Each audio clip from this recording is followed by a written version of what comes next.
अगर प्रधानमंत्री इतना काम कर रहे हैं तो 90 लोगों में से सिर्फ 3 लोग ओबीसी कम्युनिटी से क्यों हैं? पहला सवाल। दूसरा सवाल, मैंने यही एनालिसिस बजट को देख के की कि भैया पूरा हिंदुस्तान का बजट क्या है और ये जो ओबीसी ऑफिसर्स हैं ये इस बजट में से कितना कंट्रोल कर रहे हैं और क्या कंट्रोल कर रहे हैं। आदिवासी क्या कंट्रोल कर रहे हैं, दलित क्या कंट्रोल कर रहे हैं। ओबीसी हिंदुस्तान के 5% बजट को कंट्रोल कर रहा है, ओबीसी ऑफिसर्स। तो मुझे बात समझ नहीं आ रही है, प्रधानमंत्री हर रोज ओबीसी की बात करते हैं, ओबीसी प्राइड की बात करते हैं, मगर ओबीसी के लिए किया क्या? अब जब मैंने ये बात बोली, उनका रिस्पॉन्स बड़ा इंटरेस्टिंग है। वो कहते हैं कि लोकसभा में हमारा रिप्रेजेंटेशन है। लोकसभा में रिप्रेजेंटेशन का क्या लेना देना है? मैं कह रहा हूं कि बजट डिसीजन जो लेते हैं, जो बजट को ऑफिसर्स हैं, जो बजट को कंट्रोल करते हैं, 5% ओबीसी निर्णय ले रहे हैं। और मैंने सिर्फ यह सवाल पूछा, क्या हिंदुस्तान में ओबीसी की आबादी 5% है? यह मैं जानना चाहता हूं। अगर 5% है तो फिर वो ठीक है, उसको मैं एक्सेप्ट करने के लिए तैयार हूं। मगर अगर वो 5% से ज्यादा है तो मुझे यह पता लगाना है, और एक बार मैं मन बना लेता हूं, मैं छोड़ता नहीं हूं, मुझे यह पता लगाना है ये ओबीसी हिंदुस्तान में कितने हैं, और जितने हैं उतनी भागीदारी इनको मिलनी चाहिए। अब आप किसी लोकसभा में किसी भी एमपी से पूछ लीजिए, लोकसभा को टेंपल ऑफ डेमोक्रेसी कहा जाता है। आप किसी भी बीजेपी के एमपी से पूछ लीजिए कि वो कोई डिसीजन लेता है, कोई कानून बनाता है, कोई कानून बनाने में भाग लेता है, किसी से भी पूछ लीजिए, बिल्कुल नहीं। ना कांग्रेस का एमपी इस लोकसभा में, ना बीजेपी का एमपी, ना कोई और इंडिया का एमपी कोई डिसीजन लेता है। मतलब एमपीज को जैसे मंदिर में मूर्ति होती है वैसे मूर्तियां बना रखी हैं, और ओबीसी की वहां पे मूर्तियां भर रखी है, मगर पावर बिल्कुल नहीं है, देश को चलाने में कोई भागीदारी नहीं है। यह सवाल मैंने उठाया है कि क्या, और हर ओबीसी युवा को यह समझना है कि क्या आपको इस देश को चलाने में भागीदारी मिलनी चाहिए, हां या ना? अगर मिलनी चाहिए तो क्या आपकी आबादी 5% है, हां या ना? यह सवाल है। और डिस्ट्रैक्शन इस बात से हो रहा है, बीजेपी को ये जो 2 पॉइंट्स हैं, महिला आरक्षण वाले, डिलिमिटेशन और सेंसस, इनको हटा देना चाहिए और एकदम महिलाओं को जो इज्जत मिलनी चाहिए, जो रिस्पेक्ट मिलनी चाहिए, जो भागीदारी होनी चाहिए, उनको एकदम वो कर दें। और कास्ट सेंसस का जो हमने डेटा निकाला था उसको पब्लिक कर दें, तो सारे हिंदुस्तान के ओबीसी युवाओं को पता लग जाए वो हैं कितने, और नया सेंसस कास्ट बेसिस पे करें। Thank you. और प्रधानमंत्री को अपने अगले भाषण में यह कहना है, यह समझाना है देश को कि हिंदुस्तान के सबसे जरूरी 90 अफसर जो हैं उनमें से सिर्फ 3 ओबीसी क्यों हैं? यह मेन सवाल है। और मैंने दलितों और आदिवासियों की बात ही नहीं की अभी। अंग्रेजी में कह देता हूं। The BJP came up with the idea of a special session. We appreciated that idea. With a lot of fanfare and pomp, we moved from the old building to the new building. The Prime Minister, in a very dramatic gesture, carried the Constitution of India from the old building to the new building. And he said that he is passing a very important law. And we agree with him. women's reservation is a central step in the empowerment of the women of India, and it is a critical step. But when we read the fine print, we found something very interesting. Two little subtexts were there. Number one, this will be done after delimitation. Number two, this will be done after census. What it means is this bill will be implemented a decade from now. It is not going to be implemented today, and every woman in India should understand this. It is not going to be implemented today, it's going to be implemented, if it is implemented, 10 years from now. So this is a diversionary tactic. It's a way of making everyone's attention move away. The question is, what are they moving away from? And the answer is the caste census. And I'd like to explain why. In my research for my speech, I looked at how many officers in the government of India, the senior most officers are secretaries. How many secretaries in the government of India come from the OBC community? How many come from the Dalit community? How many come from the tribal community? And I was shocked to find that 5% of the secretaries of the government of India, 3 officers in the government of India secretary level are OBC first. And then I asked another question, what budget do they control? And they control 5% of the budget. OBCs, Dalits, tribals, all put together control 6% of the budget. Tribals control 0.1 something of the budget. So this is a shocking finding. And I said this in Parliament. My point being that are the OBCs 5% of India? Is that the amount of participation we want of the OBC community? So the central question is, how many OBCs are there in India? How many different communities are there in India? If we want to distribute power to the people of India, we have to know this number. Otherwise, we are working without data. And so I placed this on the floor of the House and I said, look, please tell us how many OBCs. We have the data, I know, because the government of India has already done the census and all this data is available. Why is the Prime Minister not releasing this data? And second, what is this delay in this census? The caste census should be done now, and the last caste census data should be released at once. Now, what was the BJP's answer? Very interesting answer. That it doesn't matter how many OBCs are in the government of India. What matters is that we have MPs and MLAs who are OBC. No, that's not the point. Because you can ask any MP or any MLA how much they participate in lawmaking, how much they participate in how the money in India is spent, they will tell you there's no participation.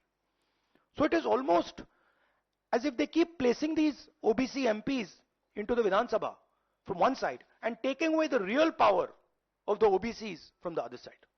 And as the Prime Minister keeps saying, he's an OBC leader, I want him to explain why only 3 OBCs are there in the government of India.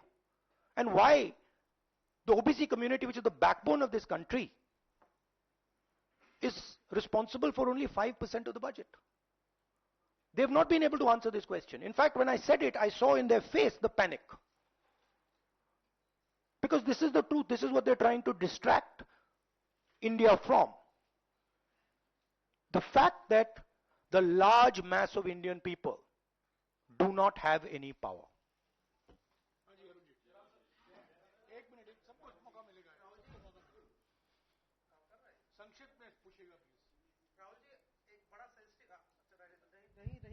Hello Rahul ji, बहुत sensitive मुद्दा है ये reservation. आज से नहीं, जब से ये अस्तित्व में आया, आपने पेंडोरा बॉक्स एक तरह से उसको टच कर दिया। आप कल ये बात कह चुके अपनी स्पीच में कि भाई ये दो, सरकार तो नहीं दे रही, सरकार ने तो पास करा दिया बिल। अब सवाल उठता है आपका, क्या आप आगे चल के सरकार में भी, जैसे सेक्रेटरीज हैं, सरकार में भी और महिला आरक्षण में भी ओबीसीज के लिए अलग से व्यवस्था करने वाले? देखिए, सिंपल बात, स्टेप बाय स्टेप करना है।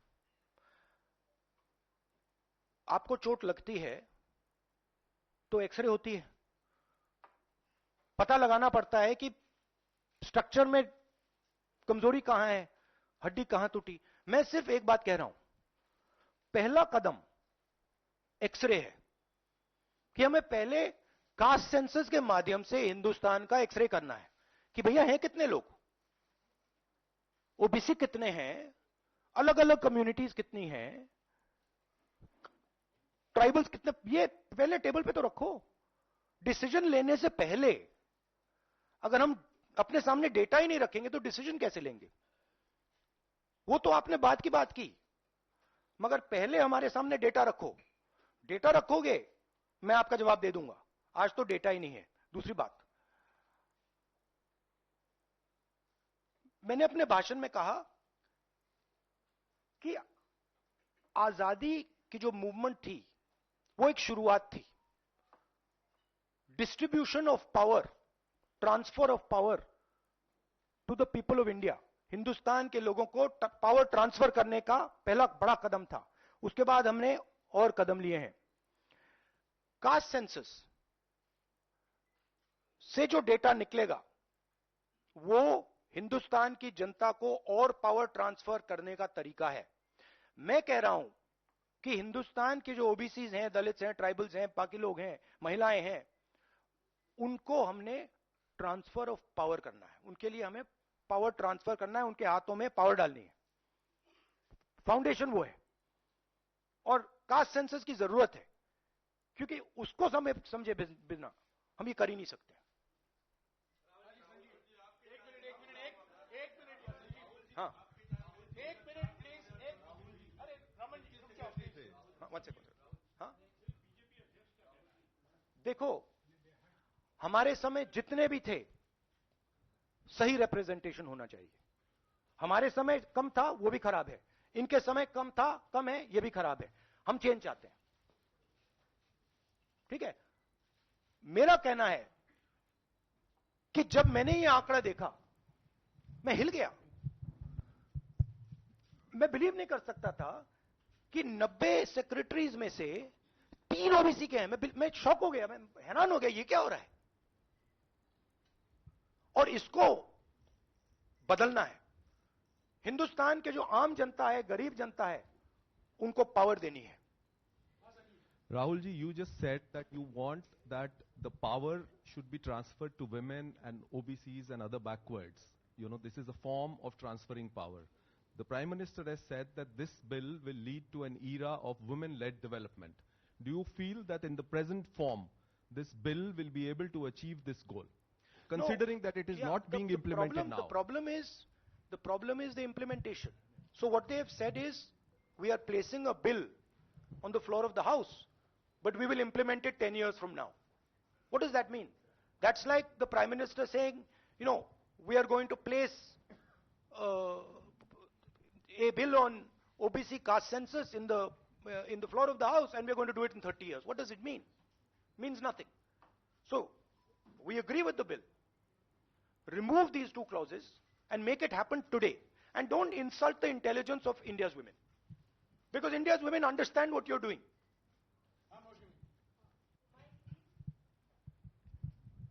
राहुल, क्योंकि स्पेशल सेशन की बात हो रही है, बहुत शॉकिंग एक वीडियो जो वायरल हो रहा है, उसमें रमेश पिदूरी साहब फ्लोर ऑफ द हाउस में एक स्पीच दे रहे हैं, जिसमें वो दानिश अली साहब को ऑन रिकॉर्ड, मतलब माइक पे आतंकवादी कहते हैं, मुल्ला कहते हैं, और कई शब्दों का इस्तेमाल करते हैं जिनका हम प्रयोग नहीं कर सकते।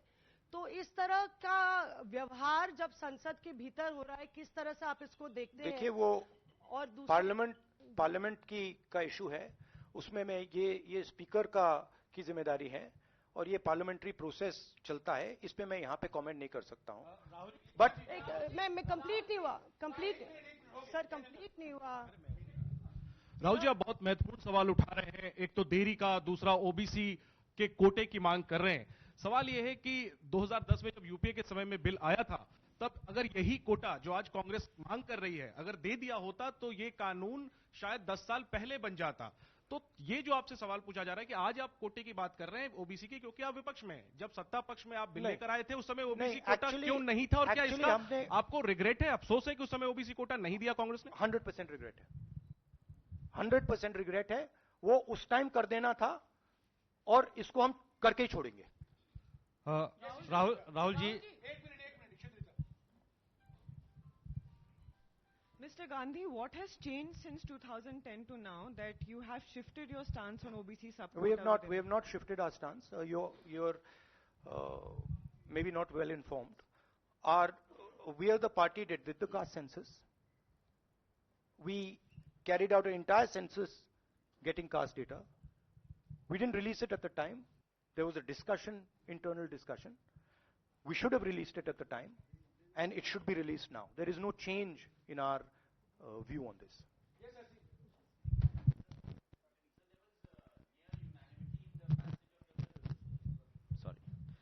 Sir, there was near unanimity in the passage of the bills. Do you think that a wider consultation process should have been followed before bringing the bill in the special session? We are okay with the bill. We have supported the bill. Right? Please understand the technicality. We are in full support of the bill. We don't agree with the two little footnotes that have been put in the bill that basically mean that the bill is going to be implemented 10 years from today. We support the bill. Everybody, there's nobody in the house who didn't support the bill.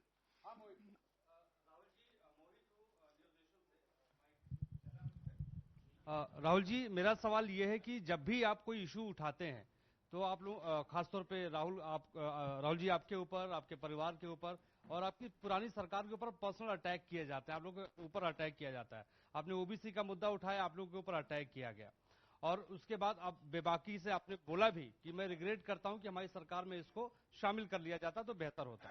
आखिर सरकार की क्या मंशा है? 6 महीने के बाद लोकसभा चुनाव है, 5 राज्यों में विधानसभा चुनाव है, सरकार की क्या मंशा है कि ऐसे वक्त में बिल लाया गया, पास करा लिया गया, डिलिमिटेशन और परसिमन की कोई बात नहीं हुई? नहीं, मुझे, जैसे मैंने कहा, मुझे लगता है कि ये एक डिस्ट्रैक्शन टैक्टिक है और 2 मुद्दों से बीजेपी घबराती है, डिस्ट्रैक्ट कराना चाहती है और ये रिलेटेड हैं। एक है अदानी जी, जो देश का पूरा धन अपने हाथों में कॉन्सेंट्रेट कर रहे हैं, और दूसरा कास्ट सेंसस। तो ये रिलेटेड चीजें हैं और इन दोनों बटन को जब मैं दबाता हूं, जैसे यूं दबाता हूं, बीजेपी एकदम जंप करती है। तो क्यों करती है? क्योंकि वो जो ओबीसी कम्युनिटी है, सचमुच में उनको पावर नहीं देना चाहती है और वो पावर अदानी जी के हाथ में कॉन्सेंट्रेट करना चाहती है।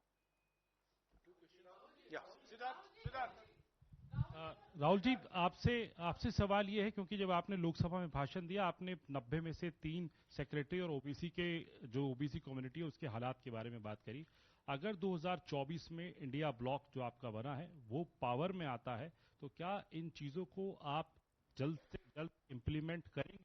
क्योंकि बीजेपी साफ तौर पर कह रही है कि आपके भाषण के बाद से साफ लग रहा है कि ओबीसी कार्ड इंडिया ब्लॉक या कांग्रेस पार्टी खेल रही है। तो आप अगर पावर में आते हैं तो आप क्या सबसे पहले देखिए, ये वो कार्ड की बात करते हैं, कार्ड के बारे में सोचते हैं। मैं कार्ड के बारे में नहीं सोचता हूं। मैं जो हिंदुस्तान की जनता है उनको एम्पावर करना चाहता हूं और अगर मुझे दिखे कि ओबीसी कम्युनिटी जो है, जो बहुत बड़ी कम्युनिटी है, किसी को नहीं मालूम कितने लोग हैं, बट लोग कहते हैं 50% तक हो सकते हैं। जब मुझे दिखता है कि एक कम्युनिटी है जिसमें हिंदुस्तान की 50% आबादी है और गवर्नमेंट ऑफ इंडिया के सेक्रेटरीज में 3 लोग हैं, 90 में से 3, और वो 5% बजट को कंट्रोल करते हैं, तो मुझे गुस्सा आता है, इरिटेशन होती है। इस देश में हो क्या रहा है? एक तरफ हम अदानी जी को देश के पूरे इंस्टीट्यूशंस पकड़ाने हैं, नरेंद्र मोदी जी, और दूसरी तरफ जो हिंदुस्तान की रीढ़ की हड्डी है, जो हिंदुस्तान को चलाते हैं, उनको हम हिंदुस्तान को चलाने में सरकार को चलाने में कोई जगह नहीं देते हैं, दबा के निकाल देते हैं। तो इससे मुझे इरिटेशन हो रही है।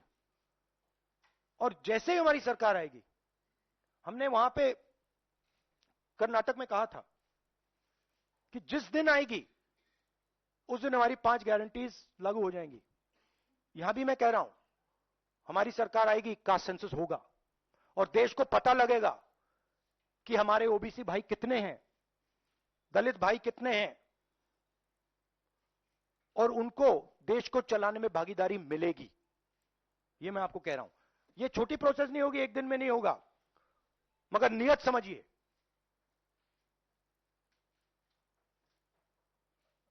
आप, नरेंद्र मोदी जी कहते हैं, अमित शाह जी ने कहा कि हमने ओबीसी को विधानसभा में, लोकसभा में डाला है। आप मुझे बता दीजिए कानून बनाने में, बजट में उनकी क्या भागीदारी है। पहले 50-60 साल पहले डिबेट्स होती थी, एमपीज का रोल होता था, एमपी कानून बनाते थे। हमारी पार्टी में भी एमपीज को हम रोल देते हैं, उनसे बातचीत करते हैं, नारेगा में इन्वॉल्व करते हैं। आप किसी भी बीजेपी के एमपी से पूछ लीजिए, विधानसभा में किसी भी स्टेट में पूछ लीजिए, सरकार चलाने में उनकी क्या भागीदारी है। जवाब देंगे हमारा कोई रोल नहीं है। ये जो मैंने मूर्ति की एनालॉजी आपको दी है, ये बीजेपी के एमपी ने मुझे लोकसभा, पुरानी बिल्डिंग में लोकसभा के बाहर बुलाया कि हमें यहां पे बैठा रखा है, हमारा फायदा उठा रहे हैं, हमारी कोई भागीदारी नहीं है सरकार को चलाने में। Thank you.